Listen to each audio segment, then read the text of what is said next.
Okay, well, Shabir is a tough debater, and he does an excellent job.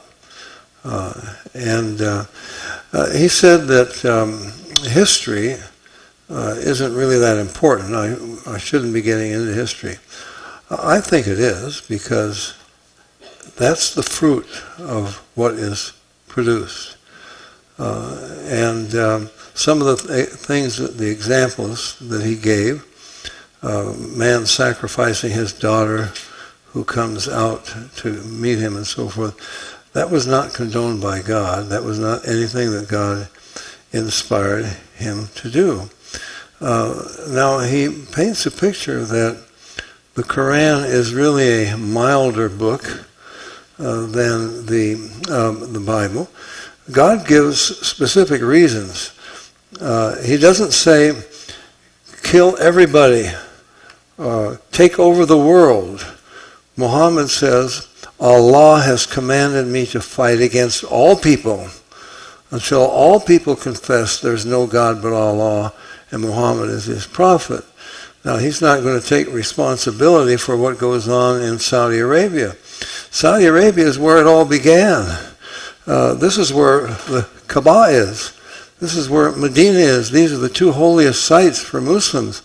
And I would assume that this is where they really practice Islam as it should be practiced.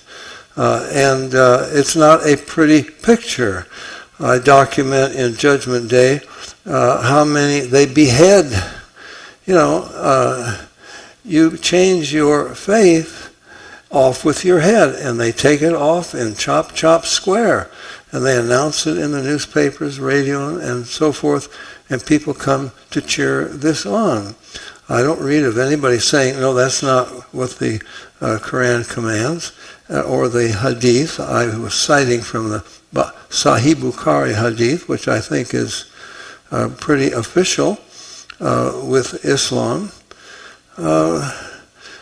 He says we ought to have both of them, respect both of them, but there are very serious contradictions between Islam and Christianity, between the Bible and the Quran. Now, God told God told the children of Israel there was a particular land that he had given them. Moses never got into that land. It was called the land of Canaan. We have a real problem in Israel today. I call it the land of Israel because that's the name.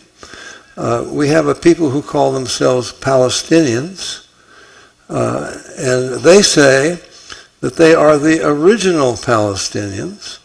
They're descended from the original Palestinians because they're Arabs, and the first son of Abraham was Ishmael, and they're descended from Ishmael.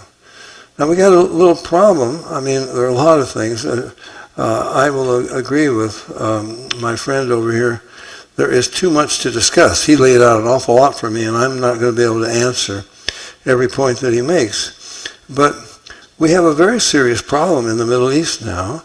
We have a people who call themselves Palestinians, claim to be descended from the original Palestinians. That's rather strange because they claim to be descended from Ishmael. Well, Ishmael was the first son of Abraham. But who was his father and who was his mother? Well, Ishmael's father was an Iraqi. He was a Chaldean. And his mother was an Egyptian. So now you have an Iraqi father and an Egyptian mother, and they come to a land called Canaan. It wasn't called Palestine. And it has already been settled by Canaanites. And you say you're descended from the original Palestinians? You're not even descended from the original Canaanites. There was no Palestine at that time. So we have a false claim that apparently is accepted by the world, unfortunately, and that becomes the basis for violence. Now, what about the destruction of these people?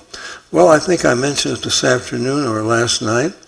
If we went to Genesis 15, God says to Abraham, I am going to give your descendants this land, but I cannot give it to them now because the iniquity of the Amorites is not yet full. And the Canaanites are not as wicked as they are going to be. They're not evil enough for me to be justified in wiping them out.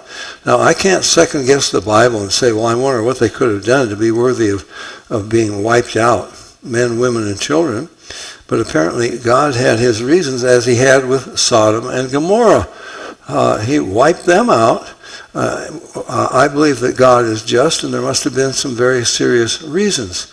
But God did not say to the Jews, take over the world.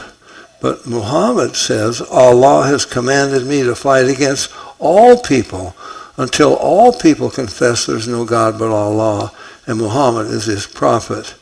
So there's a bit of a difference. Furthermore, that was a specific land, the land of Canaan. It had boundaries. It had certain nations living there which are named. He didn't say take over, come to America and take over America. He didn't say take over all of North Africa and go all the way to China and kill more people in India than Hitler killed, No, but the Muslims did that. They took over all of had the fastest spreading and the largest empire. I don't think it was self-defense that caused them to go to China or up into France and so forth. They had the definite intention. They felt they were obeying. They were obeying God, obeying Allah in doing this.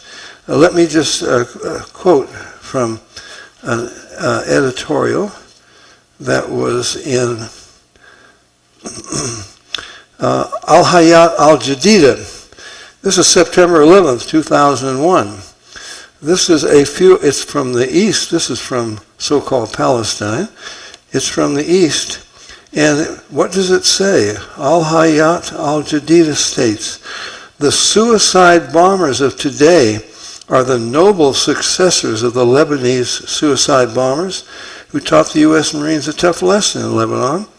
They killed 243 and so forth. These suicide bombers are the salt of the earth, the engines of history, the most honorable people among us for killing innocent women and children. Well, I don't think, what are they, they're going to do this everywhere. We are concerned that they could be doing this in our shopping centers in America. Why not? This is terrorism. We're going to terrify you. You either submit to Allah or else. When the Twin Towers went down, these were not fanatics.